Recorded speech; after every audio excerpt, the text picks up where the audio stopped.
All right, it is approximately 11:30 hours Pacific time. PTSD Dog here. I want to talk to you a little bit about training your service dog. This is a big question. This is something I deal with on a daily basis. I answer questions about training on a daily basis. And I'm not here to tell you how to train your dog. I'm here to give you a few opinions of mine based on a lifetime of experience owning dogs. And I'm here to suggest a few questions you might ask when you're looking for help training, if you are. So first of all, if you're going to train a service dog, or you want to get a service dog, you need to make a decision whether or not you are capable of training the dog yourself. You have the right, per the Americans with Disabilities Act, which is the law that governs the use of service dogs, to train your own service dog. There is no requirement from the federal government for you to use an organization or pay money to have your dog trained. You have the right to train the dog yourself. Now, the caveat to that is that there are some standards that you need to meet, the minimum of which is the full courses of the AKC's Canine Good Citizenship. That is not a requirement. There's no law that says you have to do that. But the standard for canine behavior in the community, in the service dog community, is at least the Canine Good Citizenship training. Your dog needs to be able to behave in public and behave around other people. So if you're capable of training to those standards by yourself, more power to you. Absolutely do it. If you're not capable of training, or if you feel that you need a little help training for whatever reason, you need to then decide about using an individual trainer or an organization. There are a lot of organizations out there that help veterans train service dogs or train service dogs for veterans, which brings up my next point, which is you need to make the decision whether or not you want to buy a dog that has been pre-trained, which can cost you upwards of $35,000, or if you want to go through a cooperative training program where you and the dog learn at the same time, and the program essentially teaches you to train your dog. I highly recommend, if you are not capable of training the dog yourself, that you go to a cooperative program, and here's why. Especially in the case of PTSD service dogs, the bond that you form with your dog when you train your dog is essential. Skeeter and I would not function well as a team if it was not for the close bond that he and I have formed through just the time that we spend training. It's essential. It is absolutely essential. He, for lack of a better phrase, grew up with me, and in so doing, learned what my stressors are, learned what it looks like when I'm triggered, and learned how to respond when it happens. We would not function near as well as a team as we do if it was not for the fact that he grew up right by my side, learning from me how to behave, what things bothered me, and how to respond to me when things started getting bad.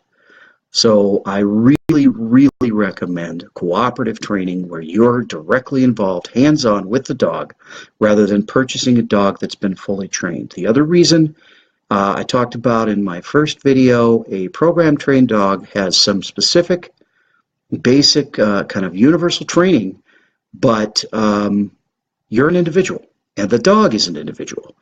And you need to be able to function at the side of your dog, and your dog to function at your side naturally. And a pre-trained dog doesn't have the background, won't know how to respond, or even to preempt PTSD episodes if it hasn't grown up with you. I know from personal experience, if I'm having a bad episode because of PTSD, I'm not in the mindset to tell my dog, oh, it's time for you to do grounding, or it's time for you to do deep pressure therapy. He's got to be able to make that decision based on his experience, and that only comes from growing with the dog. I really, really recommend if you do choose to use an organization of any kind, that you ask them what their training methods are. I do not recommend coercive training methods. I recommend positive reinforcement-based training methods. One of the most common they call clicker training or treat training. That is a good training method. The reason behind this is you want your service dog to respond, to follow you, and to behave out of love and out of a desire to follow you and behave, not out of fear and a desire not to be harmed if it does something you don't like. Skeeter has never been punished. I have never hit my dog. I have never used a choke collar or choke chain on my dog. I've never locked him up because he was bad. He has never been punished. He has been corrected, and there's a difference between punishment and correction. If he starts to pull, I go back to where we started from, make him sit and start over. 2 or 3 times doing that, he remembers, oh, I'm not supposed to pull, and he stops pulling. Positive reinforcement only. I don't tell him no. I use an audible signal that means, nope, that's the wrong idea. But I don't yell at him. There is no negative or coercive training methods. And you know what? He's a fantastic dog. And I take him to stores, I take him to movies, I take him to restaurants, and he behaves. I really strongly recommend when you go to talk to a training organization or a trainer, you ask, how do you train? What methods do you use? If they start talking about shock collars, pinch collars, choke collars, martingales, I would be extremely cautious. Again, you want your dog to respond to you out of love and a desire to please you, not out of fear. And things like shock collars, choke collars, martingales, and pinch collars create fear because they use pain as a motivator rather than a positive response to their actions or their behaviors. You need to think about your mindset when you get into training a service dog. Why are you training a service dog? What are your goals? Okay, well, I have PTSD and I want to be able to go out into public. Okay, what is it about going out into public that makes it hard for you? You need to identify those things.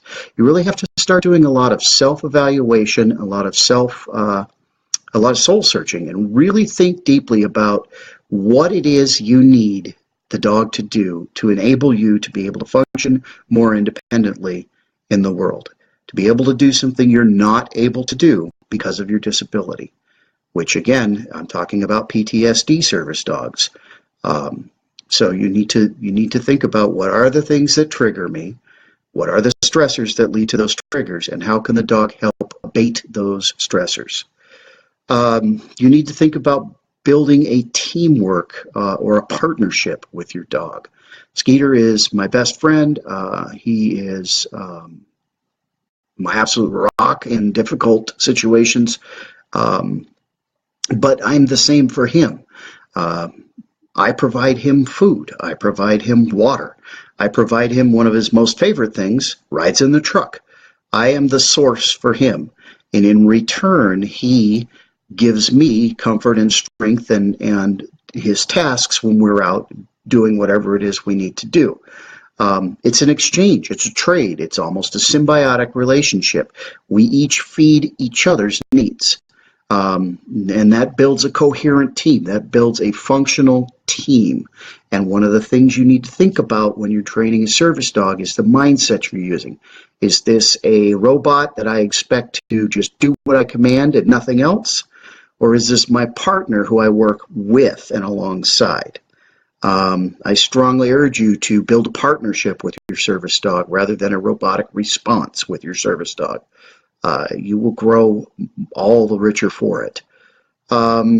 You need to learn to listen to your dog and trust your dog's instincts. That's why you're using a dog as your assistance, is because dogs are smart. Dogs are trained to respond to these situations, and the dog knows when you're starting to get stressed and starting to ramp up.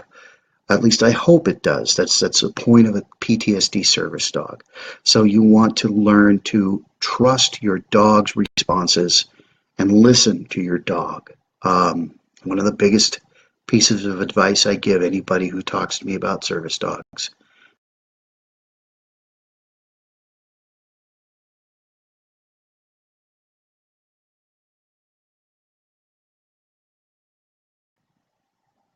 Okay, we had a little bit of a problem with the Wi-Fi, but it picked back up.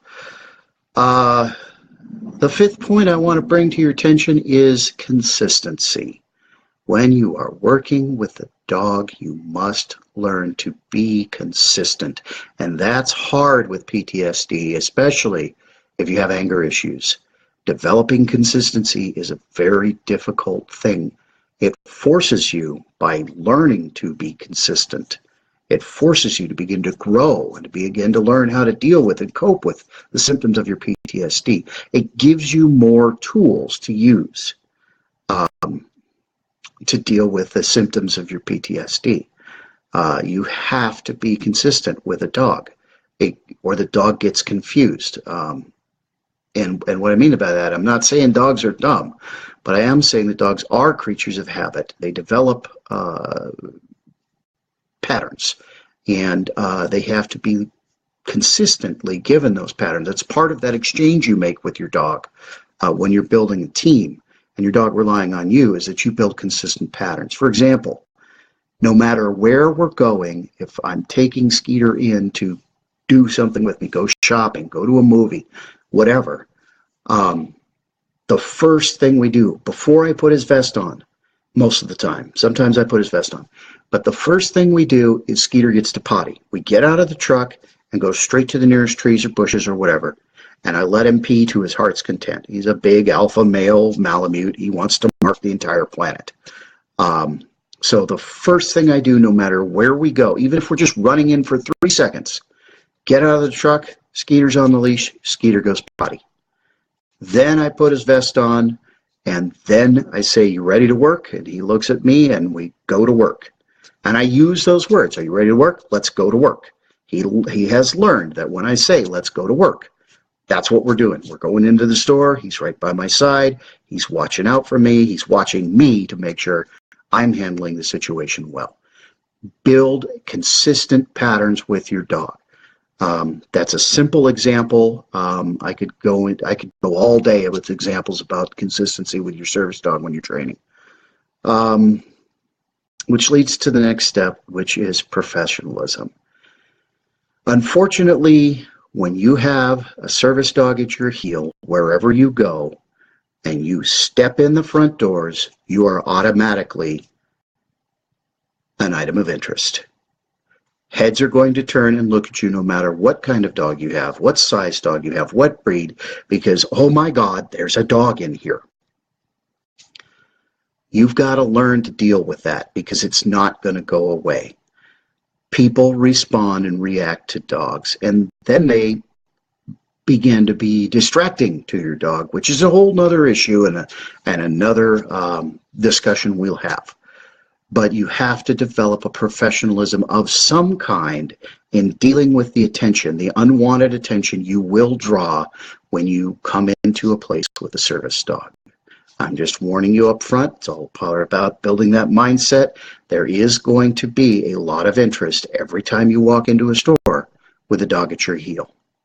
So you've got to develop some professionalism in how to deal with that.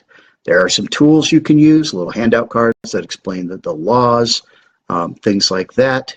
You can contact me offline if you would like to get a hold of some. I have made some for PTSD Dog, and there are others online that are available which I can point you to. What do you get when you put all these things together in training a service dog? I would hope that you begin to grow and progress. As your dog develops and grows and you two become more interdependent and confident together as working as a team, you begin to grow and progress and get out of that rut you're stuck in because of PTSD. And I really would recommend, if you have the right mindset and if you feel that you're capable, I do recommend a service dog as part of your treatment for PTSD. It does help. That's all I've got for today for Training Tips Tuesday. I will not be doing a live video tomorrow. I'm going to be busy helping a fellow veteran move. You can reach PTS Dog through the Facebook page always. You can email me, ptsdog@ptsdog.co. You can find PTS Dog on Twitter, PTS_dog.